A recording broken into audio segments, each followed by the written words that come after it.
ఇది కదా ఆఫర్ అంటే ఇప్పుడు ఎంత కొంటే అంత ఫ్రీ. విఆర్ఆ fine silver jewellery, Jubilee Hills check post, Hyderabad. ఈ మధ్య మీరు ఎక్కువ మంది పిల్లల్ని కనాలి అన్న ఒక స్టేట్మెంట్ సెన్సేషన్ అయింది. ఎందుకు ఎక్కువ మంది పిల్లల్ని కనాలి? మనం చూస్తే నా ఫ్రెండ్స్ కానీ గవర్నమెంట్ ఎంప్లాయీస్ కానీ వాళ్ళకేమో ఇద్దరు పిల్లలకి మెటర్నిటీ లీవ్స్ ఉంటాయి. మూడో పిల్లల్ని ఆలోచించాలంటేనే పరిస్థితుల గురించి టెన్షన్గా ఉంది. సో ఇలాంటి సమయంలో ఈ 2025లో మీరు ఇచ్చే మెసేజ్ ఏంటి? ఎక్కువ పిల్లల్ని ఎందుకు కనాలంటారు? ఏమ్మా, అందరికీ నమస్కారం. ఈ విషయంలో మనందరం కూడా ఆలోచించుకోవాలి. ఇక్కడ అందరం ఉన్నాం కదా, ముగ్గురు పిల్లల కంటే ఎక్కువ ఉండేవాడు చెల్లిపోయేకేతండి. ముగ్గురు పిల్లలు, ఓన్లీ ముగ్గురు ఉన్నారు అంతే. అవునా కాదా? ఓకే, ఇద్దరి కంటే ఎక్కువ ఉండేవాళ్ళు తక్కువ ఉన్నారు. ఒకరే ఉండేవాళ్ళు మీరు సిగ్గుపడక్కర్లేదు, ఫ్రాంక్గానే మాట్లాడుకుందాం. ఓకే, ఇప్పుడు ఏమైందంటే ప్రపంచం మొత్తం సంపద వస్తుంది. సంపద ఉంటే డబ్బులు వస్తాయి. డబ్బులు వచ్చినప్పుడు స్వార్థం పెరుగుతుంది. స్వార్థం పెరుగుతానే ఏం ఆలోచిస్తారంటే పిల్లలు కనడం పెద్ద భారం, వీడిని పెంచాలి, వీడిని పెంచడం కంటే ఇంకొక పరిశ్రమ పెట్టుకుంటే ఒక మనిషి పెట్టేసి మనం గైడెన్స్ ఇస్తే వాడు చేస్తాడు, మనకు డబ్బులు వస్తాయి అనే ఆలోచించడం మొదలుపెట్టారు. ఒకప్పుడు నేను కూడా మీ మాదిరిగా ఆలోచించాను. ఇట్లనే మీటింగ్లో పెట్టి ఏం చెప్పేవాడినంటే ఆడవాళ్ళని రమ్మనేవాడిని, ముగ్గురు పిల్లలుండే తల్లులను రమ్మని మీ పిల్లల్ని ఎట్లా చూసుకుంటున్నాను అడిగేవాడిని. ఒక పిల్లవాడు ఉండే తండ్రిని పిలిచి అడిగేవాడిని. ఒక పిల్లలుండే తల్లి వచ్చి చెప్పేది, నా బిడ్డకు నేను బాగా చూస్తున్నా, మంచి బట్టలు పెడుతున్నా, మంచి తిండి పెడుతున్నా, కాన్వెంట్లో చదివిస్తున్నా. ముగ్గురు నలుగురు ఉంటే మేము చదివించలేకపోతున్నాం, మా దగ్గర డబ్బులు లేవు, కష్టాలు ఉన్నాయి, చాలడం లేదు అని చెప్తే అందరినీ అడిగేవాడిని ఒకరినే కనమని. అది చేసిన దానికి ఇప్పుడు జనాభా తగ్గిపోయింది. జనరల్గా ఇది ఎప్పుడు చరిత్రలో జరగదు. ఒక ముఖ్యమంత్రిగా పిల్లలను కనద్దన్నాను, ఒక ముఖ్యమంత్రిగా పిల్లలను కనమంటున్నా. ఇప్పుడు ఇది చరిత్ర.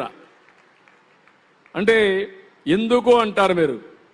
దేశం కోసం, రాష్ట్రం కోసం, సమాజ మనుగడ కోసం నేను చెప్పే మాటలు మీరు గుర్తుపెట్టుకోవాలి.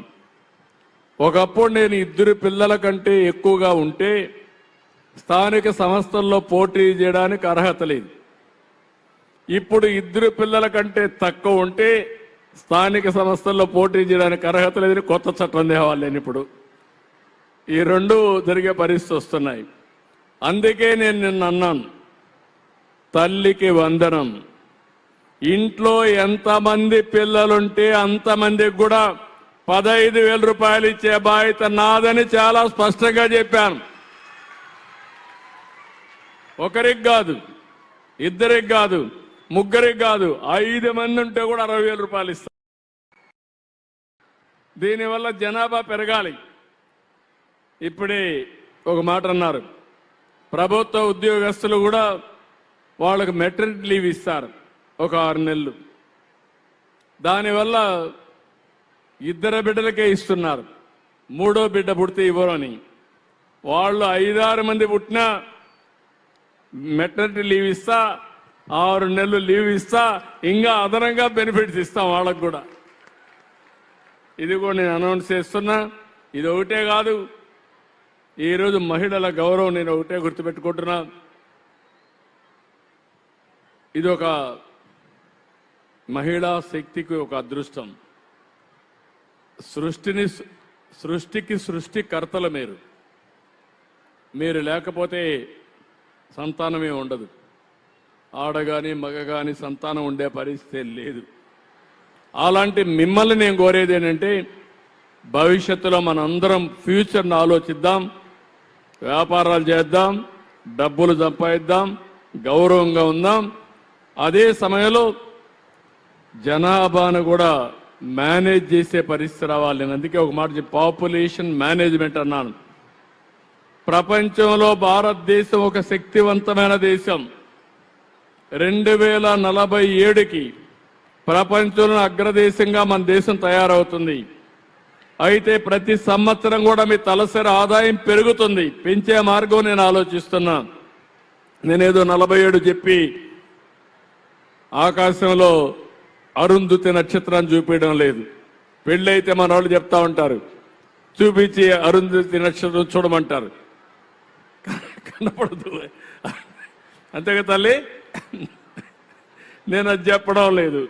నేను చెప్పేది మీ అందరికీ జరిగే పనులే చెప్తా, చేసి చూపిస్తాను. ప్రతి సంవత్సరం మీ ఆదాయం పెరిగిందా లేదా ఒకసారి బేరీ చేసుకోండి. పెరిగితే నన్ను ఆశీర్వదించండి, నాకు సహకరించండి. నేను పనిచేసేది మీకోసం పనిచేస్తున్నా, సమాజం కోసం పనిచేస్తున్నా. దయచేసి ఆలోచించమని మిమ్మల్ని అందరినీ కోరుతున్నా. మీ అందరికీ ఆమోదయోగ్యమైతే గట్టిగా చప్పట్లు కొట్టి మేము ఆమోదిస్తామని చెప్పాలి. సుమన్ టీవీలో మీ పర్సనల్ అండ్ బిజినెస్ ప్రమోషన్స్ కోసం కింది నెంబర్కి కాంటాక్ట్ చేయండి.